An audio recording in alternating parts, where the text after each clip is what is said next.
Hi, and welcome to Keep It German, the podcast where we dive into all aspects of migrating to Germany and making it here as a foreigner. From real life stories to practical guidance, we give you real advice on migration to Germany and living here.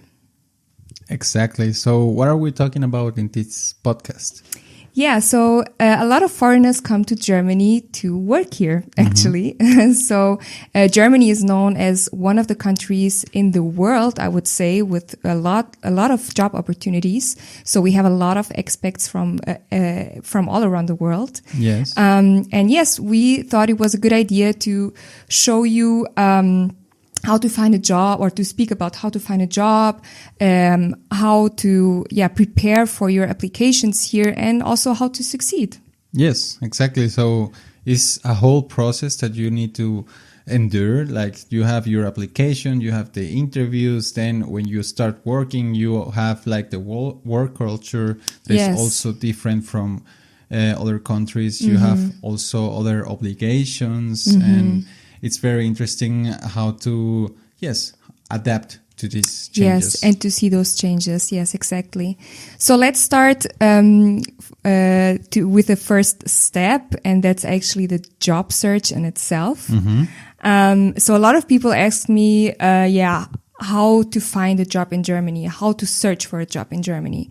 I would say here in Germany we have a lot of platforms or websites where you can search for jobs. For example, my favorite ones are Indeed and Stepstone. I think they offer a very good list of jobs that you can also search for your specific types of jobs and for jobs in English with a lot of filter opportunities. Yes, exactly. So I really like those. And I would say maybe not at a first glance when you first come to Germany, but later on, I think networking is also a really, really good option. And that's how I found actually my second job, networking, asking in friend groups or, in your social circle, where there's maybe a new job opportunity open. And that actually also works quite well when a person that is in the firm recommends and gives a referral. Yes, that is a good tip. Yes, I would say the same. Those platforms are really okay, especially for the German market. And also like the old one that is most also very secure is LinkedIn. Yes, LinkedIn. Yeah, I believe searching on LinkedIn is also a very good place to find, almost all the vacancies that you are also going to find in the websites of the companies that you are searching for. And one tip is that if you look at the job position on LinkedIn or another platform, go inside the website or the official website of the company and make the application from there, not from the platform itself, like LinkedIn or like with a quick application method that is also available for a lot of positions, but rather go into the official website and fill out the formula and also upload the documents directly in the company's website. I believe, I don't know, in my opinion, they take it more seriously. And also I have had better chances or better quota of being invited to interviews if I did it this way. Yes. So I believe this is a very good tip for you to follow. And talking about LinkedIn, one tip that you also gave me once is to find the HR person of the company in LinkedIn and writing them after you did your application that you have applied for the job position. And it really works out. Like they really appreciate it when you just communicate it directly. Yes, exactly. Yes. Like this is like a must if you are applying to a German company. I mean, obviously it may work if you don't do it, but it increases your chances incredibly. If you applied for the position, you should, in your application letter, also mention the responsible HR person that is going to review your application. And if there's no name included in the, in the job post or on the website, you can search for HR workers of the company on LinkedIn and write them directly.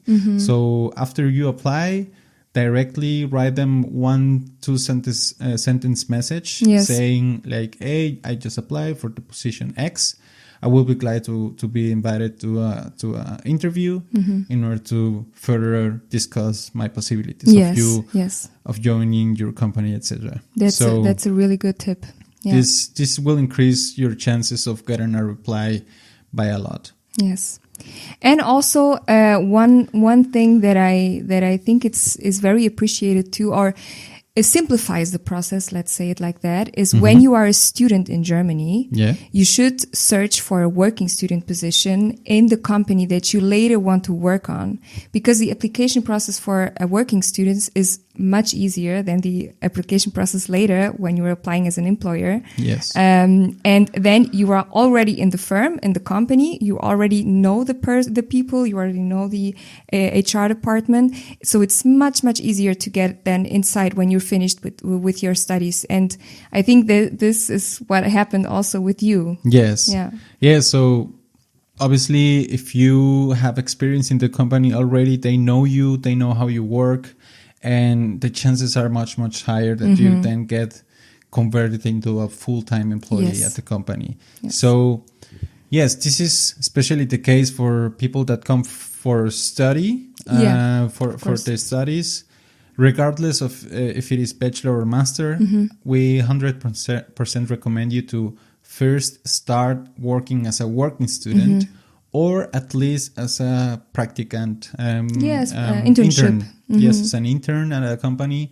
I mean, almost all companies offer internships from 3 to 6 months. Yes. And this is also a great way to like enter like the job market and then get recognized and get the experience also of working in a German company, and then they see you how you work, and as I said, they already know you, and it's much easier to get employed later on. And what actually was the most surprising thing when job hunting here in Germany for you?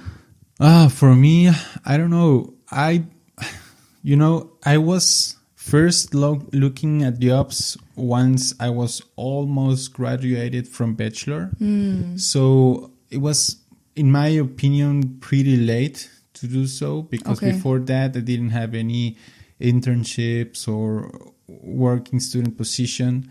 And that's one mistake that I did. I wish I had started earlier working at a company for whatever position. The important thing here at the beginning is to gain experience. To get inside also, exactly. Yes. So for me, I was, pretty lucky, I will say, to get first an internship at a company that is really well known. Yes, yeah. And then being able to stay there while I was starting my master's. And then after that, they took me as a full-time employee. So that's how I got my first job. And it was much, much easier in comparison to, other Latin Americans or other internationals that come to Germany. They finish their studies. They don't have any job experience in Germany. Even if they have worked for years in other countries, they don't have experience here. And employers don't take it into account, and they have really a hard time searching for jobs. Yes. I have had friends and also, known people that they send 100 applications and they only get invited to five job positions. And then from those 5, maybe 1 or 2 offers they get. So I believe making the process this way, first as a student and then as a worker, is much, much easier. Yes. And I would say, also one surprising thing is there are a lot of job opportunities here, but one does not consider the time consuming it is, the whole process. Sometimes it takes even 3 months to get through all the interviews, to get into the last stage. They have such a... lengthy process of interviews. Like sometimes you even have like 5 interviews or something until they tell you if you get the job or not, and they're very demanding. So yes. Yeah. So this is especially for full-time employers. Yes. Right? So when you're a working student or intern, the interviews, sometimes there's only 1, maybe 2 or 3, but not more than 3. Mm-hmm. And also, depending on which position you're applying to, now that I remember, it also surprised me the way the interviews were. Like you get business cases, you get like really. Sometimes you need to prepare a presentation in advance, do like a study case, and then present it, your results, and you have assessment days, full days where you have to be there and like make a test after another. Yeah. So it depends a lot in which company or which branch you are applying for. But yes, in like good jobs or demanding jobs where you need to, I don't know, like have a certain level of education and also performance, the process for the interviews are pretty demanding. Yes. Yeah. So take time into consideration when you're doing your application. Yes. And prepare as much as possible. Maybe we're talking about that later on. Yes, one point of preparing is your cover letter and your CV, because Germany has specific standards that they would like to see. And there are a lot of people that just come and they write cover letters that are not specific to the position or not as the HR department wants them to be. And so this is also very, very important that you beforehand inform on how they should be structured, and what they need to contain, because they will take a look at it. Yes. Yeah. So in this regard, I have like 2 major tips how to write your. First, let's talk about the curriculum. Yes. So the CV. Yes. So it is really important to, 1, connect the points of your experience in your previous positions or education to the also required skills and also knowledge from the position. So you should have a linkage really clearly defined between what you can do and what the company is also demanding, requiring. So this is, like, I believe, the most important for the CV. And also something that I see in a lot of internationals is that they design that's what I wanted to say. The curriculum, the CV, like with a lot of colors and a lot of, I don't know, designs, and they make it like super pretty, like with a Canva design. And that's totally wrong. Like you shouldn't do that in Germany. You should keep it as simple as possible. There is a very good Harvard format, which you can take home from the Harvard University itself. Like they have a template. So all in tabular form, like just writing bullet points and as concrete as possible. And one pager, always one pager. One page, yes. I see students like with no experience and they write 2 pages of their curriculum. You should only write 2 pages if you have more than 10 years of experience or something like that. So if not, it should be only 1 page. And trust me, every employer thinks the same. Like I have talked to a lot of HR departments all over the years, and they also all say they want only 1 page for their CVs. And also for the cover letter, one tip is that you need to come with very specific examples.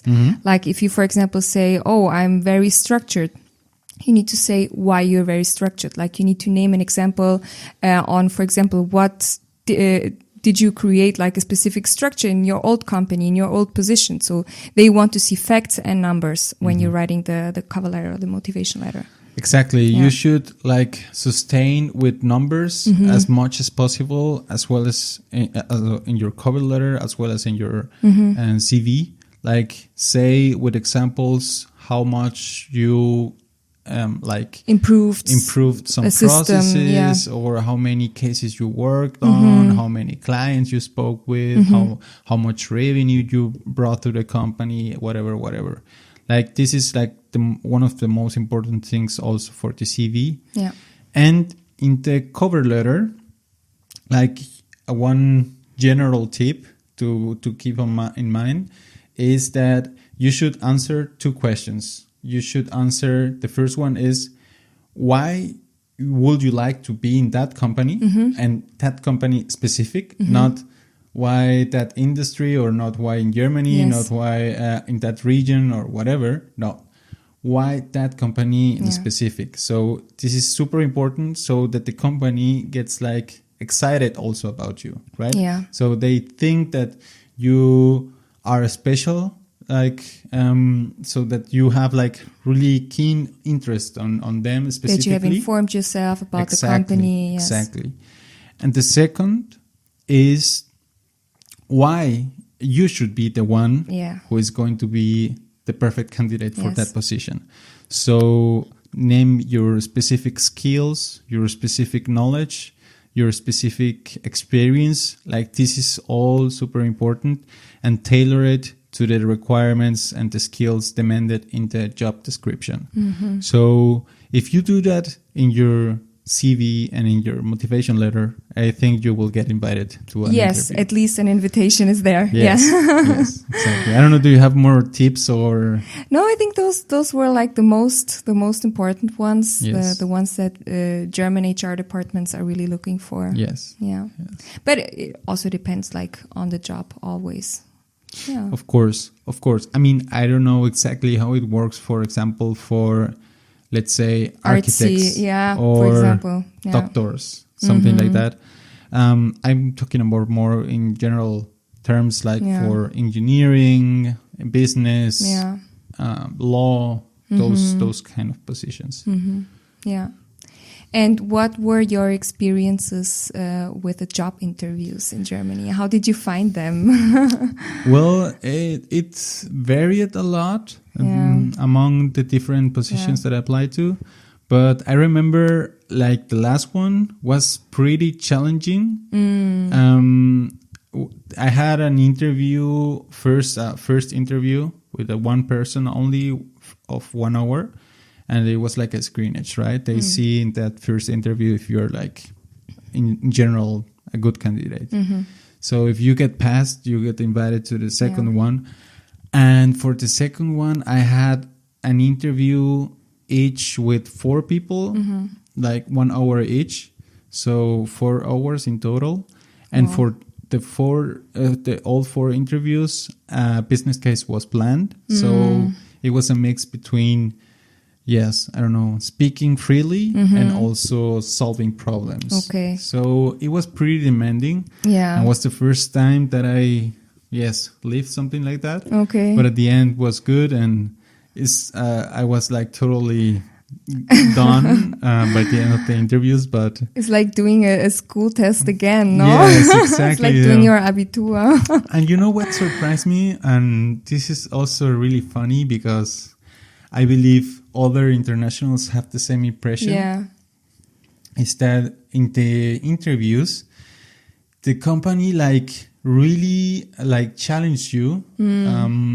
Why are you like interested? Like they say like, yes, but I don't know, your experience is not like super like linked to what we do. Yeah. Why did you apply? They test you. Are you really sure that you want to do this? Yes. And what if you are like better suited for another position? And they really like want to see you like fight for it. Yes. I will say. Yes. I don't know if you had the same experience. No, it's the same thing. Yes. Yeah. It's like a little psychological test, I feel like.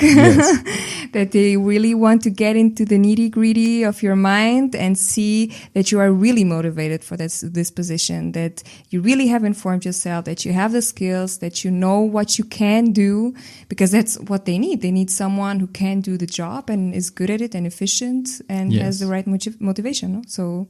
And also really important to know or to have a right expectation of what the job entails. Like, For example, if you are doing engineering or in a certain department, to know exactly how the day or how the activities of those people look like in the day-to-day.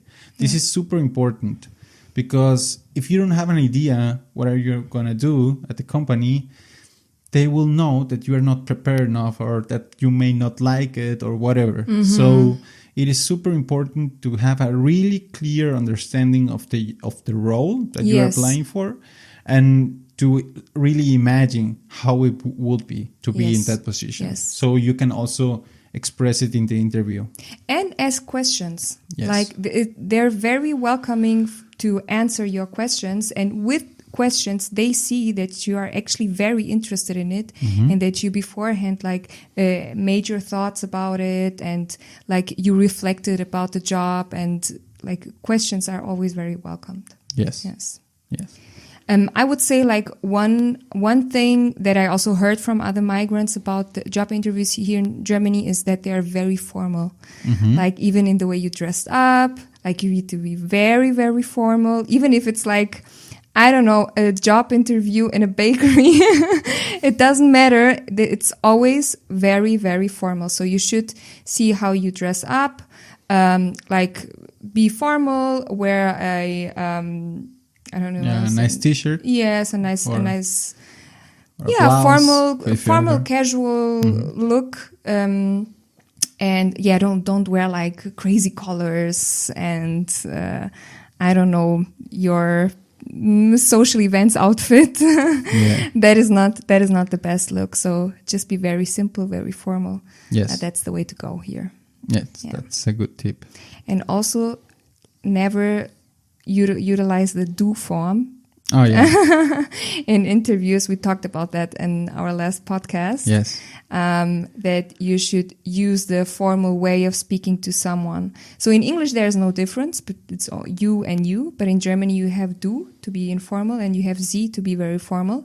So just use the sie form when you are talking to someone. Yes, or at least at the beginning of the interview, just keep it formal. And if they offer to speak in du form, then you start talking like with du. Like if it is in German, obviously. If it's in English, as you said, there's no difference. Yes. But yes, if that's a position in German, you should always keep it formal and not ask, like just keep it formal unless they offer to speak it in du form. Yeah, that's it. And what about like when you get the job? What about if you get the job?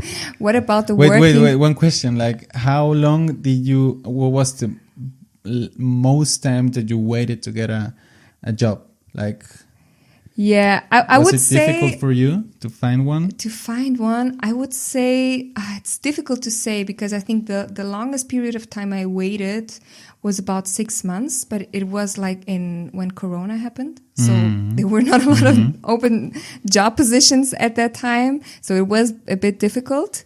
But now the job that I had, I think I was pretty lucky. Like it took me only a month to get in, but also because of networking. I think that was my biggest plus point. Okay.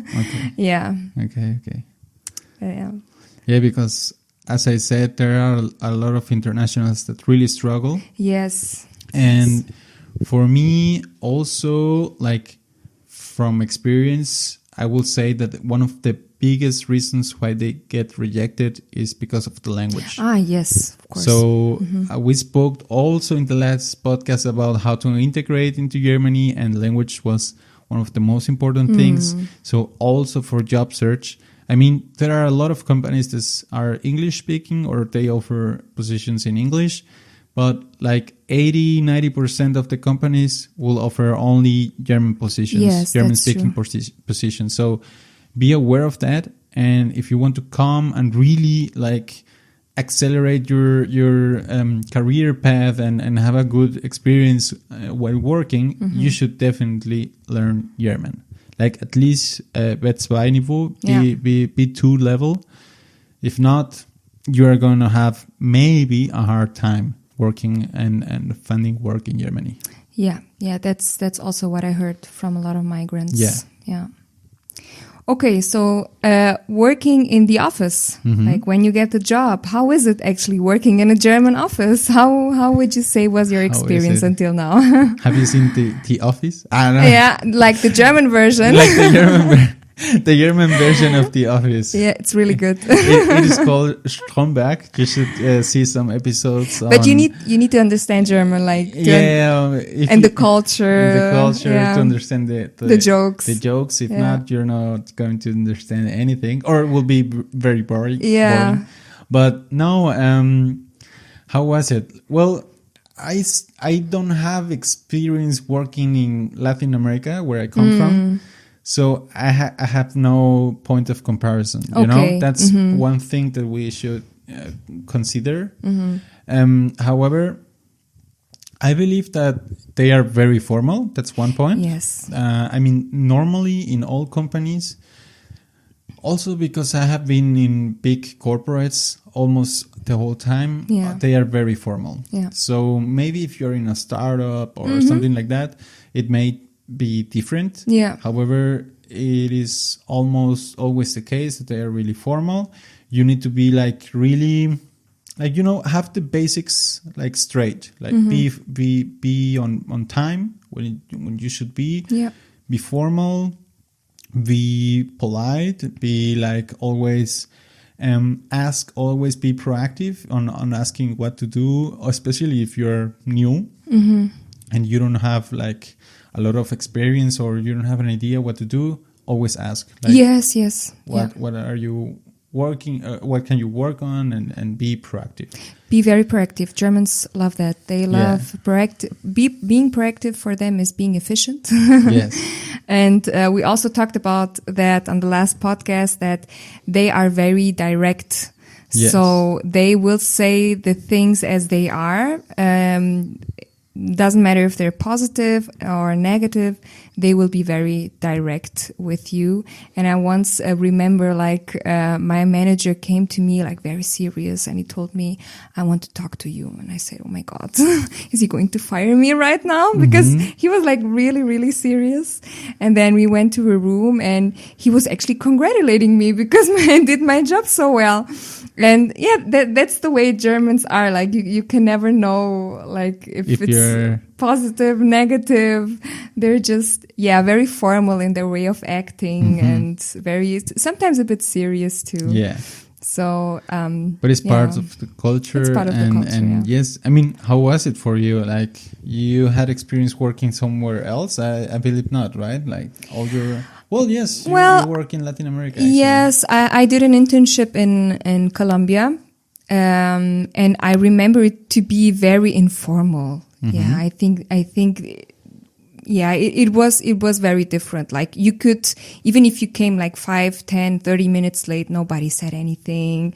It was always very loud. Yes. That's also one of the things that I remember. Everyone's talking loud. Like you hear music, you hear people on the phone, you hear someone talking to another. And here in Germany, when you go inside an office, it's quiet.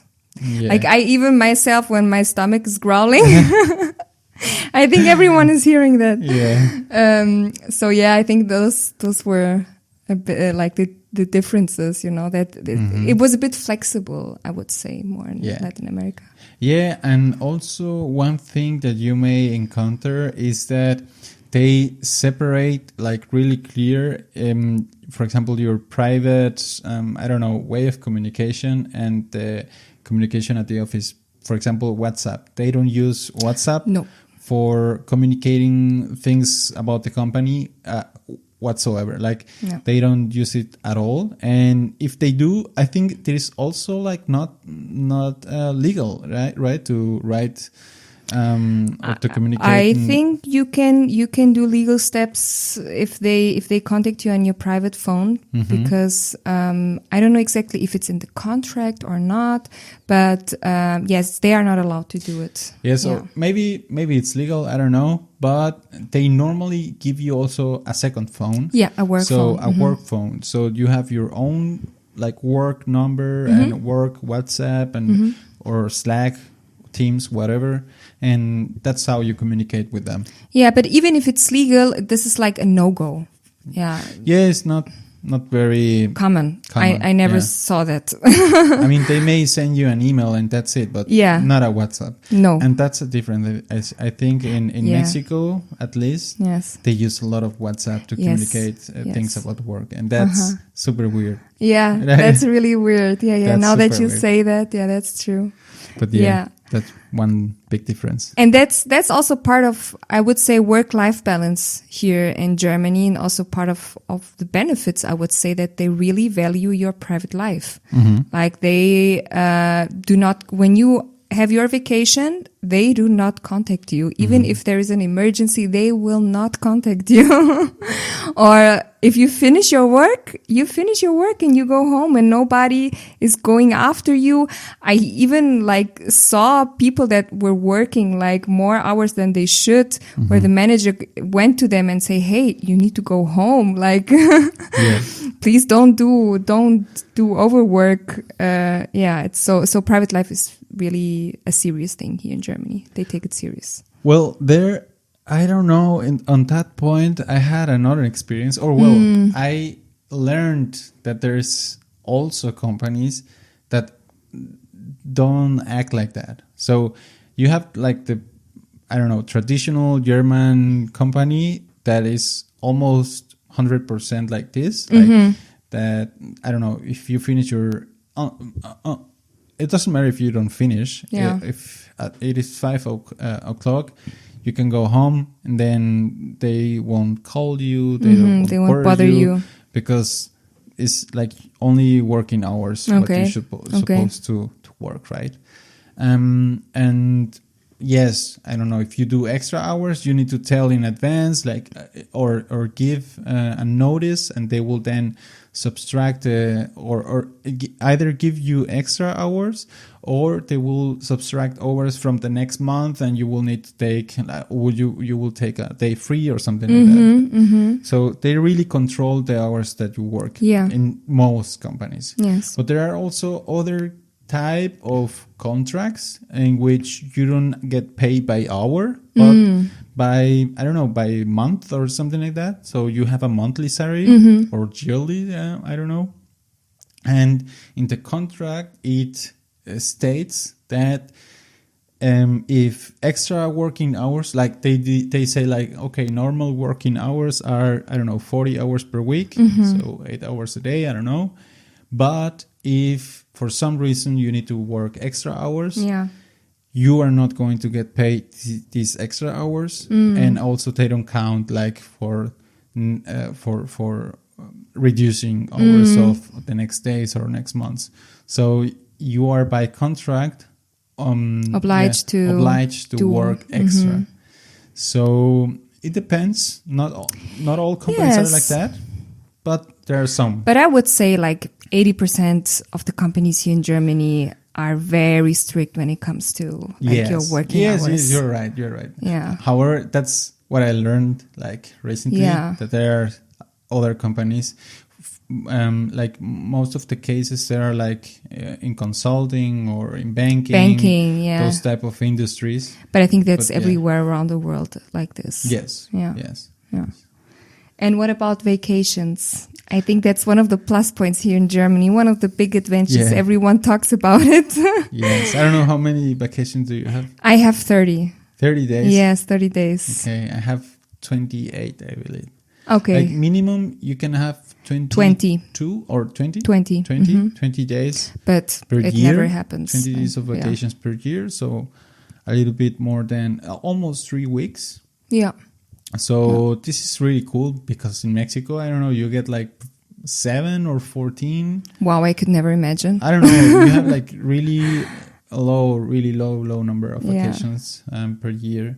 But yes, in Germany, it's crazy. You get 1 month of vacations, and you can either take them in one go or also spread them across the year. It depends also on your contract and on your type of work. But yes, normally you have the freedom to choose, and it's really cool that you get paid for your vacations. Yes, and that's the thing. You get paid also. Yes, of course. Yeah. Those are paid vacations. Yeah. No, it's really, really great. I appreciate it a lot. And in some companies even, you can like say if you want to get more salary for less vacations. Or the other way around, get more vacations but receive a little bit less salary. So not all companies have this model, but if it is a big corporate, the most probable thing is that they will have like some model like this. Yes. One thing that I also really like about the work-life balance here in Germany is the trust your employer has in you. Like I was like last week I had a doctor's appointment like in the middle of the day, and I just went out and went to the doctor's appointment. I think it took me like an hour or something. And I came back and nobody asked me, where were you at? Where did you go? Why did it take so long? Nobody. Everyone trusts me. And even like beforehand, I would always write to my manager, hey, I have a doctor's appointment on this day at this time. I will not be available.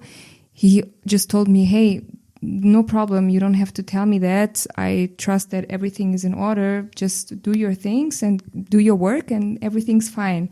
So it's like one of the best things also that you just can plan your life as it is. Of course, you have your working hours. You have to respect that. But you don't need to be afraid that somebody's like looking after you and like looking over you and how you do your job and how you work. There is a lot of trust here. Yeah, that's a really good point. They really, I don't know, obviously also they know you and they know how you work. Yes. Maybe at the beginning it will be good to be like a little bit more cautious, like always say where you are, what are you doing, like communicate a lot with your employer. But yes, once you get some confidence, German companies give you a lot of freedom. Like you can ask for a free morning to go to the doctor, and if it's like your doctor, your health, so it doesn't get discounted from your working hours. So it's really good, I would say. And yes, that's also one big advantage of working in Germany. Yeah. Right? And also talking about free time, your sick leave is also a big topic here in Germany. It's one of the controversial one, yeah.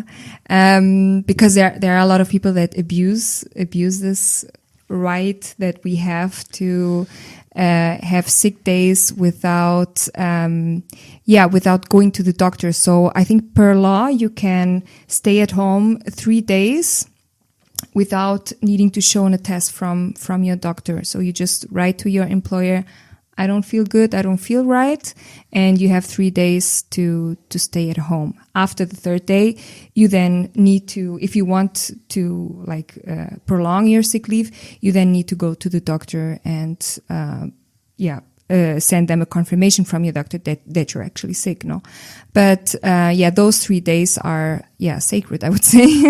Nobody can say anything. Yeah. So that's how many employees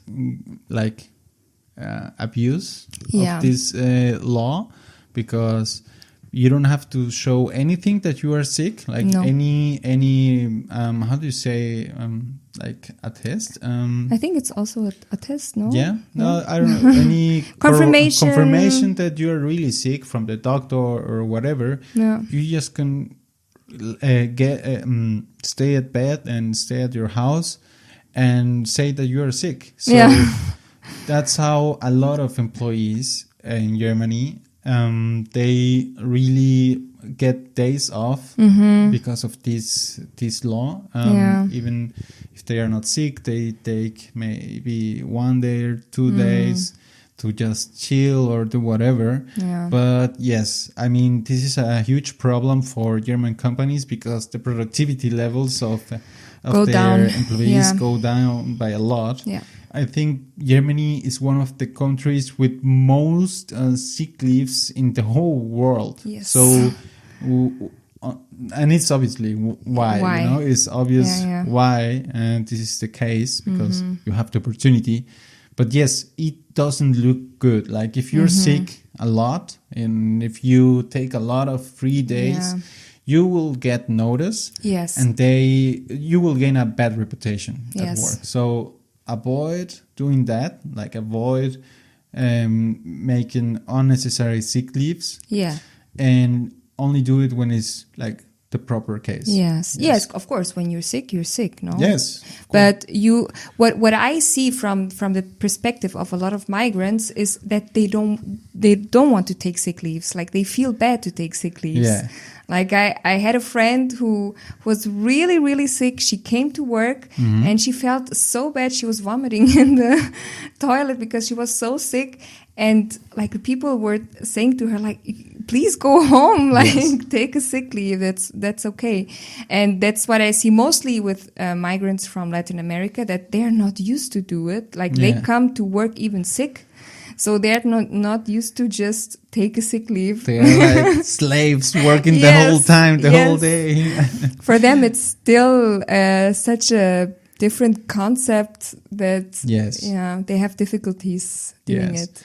Yeah, I mean, that's true. It also happened to me. Like when I started working in Germany, I was sick a lot of days, and I, regardless of that, went to work.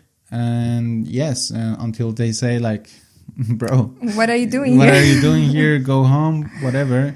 For example, last week, I really had some allergies from the pollen and the dust that we are having right now in Germany. And I told to my coworkers, like, hey, I cannot breathe. I'm like, I don't know, crying the whole time with the congestion. I need to go to the doctor to get some, I don't know, medicine, whatever. They told me like, yes, just go and keep working from home. Like, and that was okay. Like, I mean, it's really cool that you have this opportunity. Yes, this freedom. Yes. Yeah. Okay, let's talk about obligations and rights in the workplace. For example, contracts. So here in Germany, you have a probation period when you start working in Germany. Super important. Yeah. So mostly it's like 3 to 6 months of probation periods. So in this probation period, they can fire you at any time. Yes, or with 1 month in advance. Sometimes 2 weeks. 2 weeks or whatever, but yes. So in this probation time is really, really important. There you need to show that you are the right candidate. So that this is not a fixed contract still. So probation periods are the time you need to prove yourself. Yes, so 6 months normally for full-time employees. Yes. And in these 6 months, like be the perfect employee. Like just no sick leaves. No sick leaves, no vacations also. Yeah, no vacations. So even if you want to start a vacation while also starting a job, like say in advance, like during the interview, hey, I have a planned vacation on this month, so it will like be in the middle of my onboarding phase. Please, like, can I take it? Yes or no? And just say it so that your employer is aware of that and doesn't come across, I don't know, as a bad thing to do. Yeah, but yes, this is super important. Your 6 months. I have never met someone that was fired after the 6 months. I don't know if you. Yes, I me myself. Really? Yeah. Were you? It was during Corona. It was my first job. But not because of your work quality? No, it was not because of work quality. It was mostly because Corona started and I was like in my 3rd month. Yes. And the company just needed to take some cost reduction. Yeah. And so they told me, okay, you were in the probation period, so you will need to leave. Oh, that's really bad. Yeah. But it happens. It happens to all of us. It may happen. Yeah. So, yes, that's a really important lesson, actually. Like, don't get too comfortable in Germany. And also, I mean, I believe that's also an advantage for immigrants that we work, in my opinion, like really well in comparison to some Germans. So if you go to a old German corporate, you will notice that there are some people that are really slow, that they don't like have the, I don't know, the motivation and also not the skills. They're not the most, I don't know, educated. So I believe you have a good chance to really stand out in Germany. So even though you may not speak perfect German or you may not communicate the way a German does, you have a lot of opportunities to prove that you are a worthy worker and really stand out from the rest. So I think work ethic is something that a lot of Latinos have. Yeah, Latinos and also people from other parts of the world. Yes, for sure. I mean, I'm speaking about my experience and also all my friends' experiences. Yes, yes. But yes, I mean, you also know a lot of internationals. Yes, we know a lot of internationals that, yes, they say and think exactly the same. And I think one last thing that I want to mention that is a big benefit also is the protection against dismissal. So here in Germany with your contracts, like there are some undefined contracts with no end dates, and it's really hard for you then to get a dismissal. To get fired. Or to get fired. To make it more clear. So that's also one of the biggest advantages of like being employed in Germany, having a job here, is that once you have the contract, once you pass the probation period, you are fixed. Like nothing can happen. Only if you like, I don't know, steal, arrest a worker or something like really bad, they can fire you. But unless that, even if you like take about the sick leaves, I don't know if there's maybe a law that says if you take 100 sick leaves a year, then they can fire you. Maybe that is. Wait, I think there's a maximum number of days that you can be sick on a year. Okay. On a year before you get like unpaid sick leaveness. Yeah, something like that. Okay. But what I was thinking is, yes, exactly the same is, I had a co-worker, like it was our team lead in a previous company.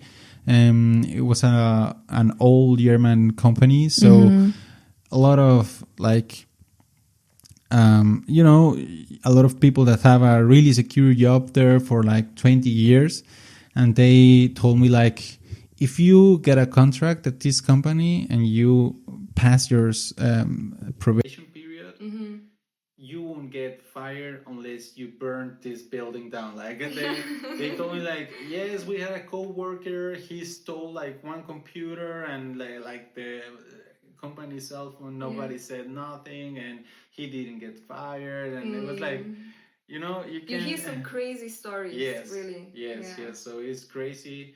The way the government protects the employers, the employees. Sorry. So More than the employers, I would say. Yeah. So this is really like, on the one way it's hard to get in, and it's hard to get a good job and these kind of contracts. But once you have them, like, you are set for life. Yes, that's correct. And also, I don't know, for example, big companies like Siemens, Bosch, and Deutsche Bahn, those kind of big corporates also have something called, I don't know how's the word in English. The labor unions. Labor union, exactly. So those labor unions are super important and good, because they are like literally groups of people that the only thing they do is to like care about your rights and your I don't know, working conditions. So for example, if you're, let's say, the inflation rised and the pay the salaries didn't, they can like do something against it and complain to the company. And because of this, the company is then required to increase salaries or to give you better conditions, more holidays, whatever. Yeah. So this is something very German, that they have these unions that are super strict also with employers, and they help you really with whatever you have. I think you need to pay a membership, but it's a very small percentage of your salary, of your monthly salary. But yeah, it's really, really good. I think the most famous ones are Verdi and IG Metall. But well, I don't know. I was like in an old German company, and it wasn't like something extra. It was like, I don't know. Oh, maybe the company was the one paying the membership. That can also happen. For sure. Yes. Yeah. And also, for example, if you have one problem with your, I don't know, team lead or a co-worker, and it's something like that is sensitive, you have the opportunity to talk to the union and tell them that you are having this trouble, and they will help you. Then they will give you like guidance and also provide you, in the case of if needed, like some like Rechtsschutz, I don't know like how legal it's called. Advice. Legal advice, exactly what to do. But yes, they are really good at it. Yes, and yes, very super plus point of working in Germany. Yeah, so you see, in Germany there are a lot of benefits to be an employee here. I hope you liked our little insights on how to search for jobs in Germany, how the work life works here.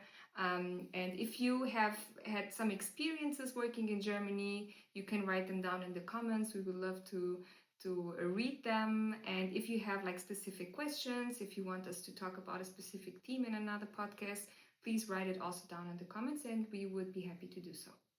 Yeah, so thank you very much for listening, and see you on next the time. Next episode. Bye. Bye. Ai, espero que se gravou. Sí.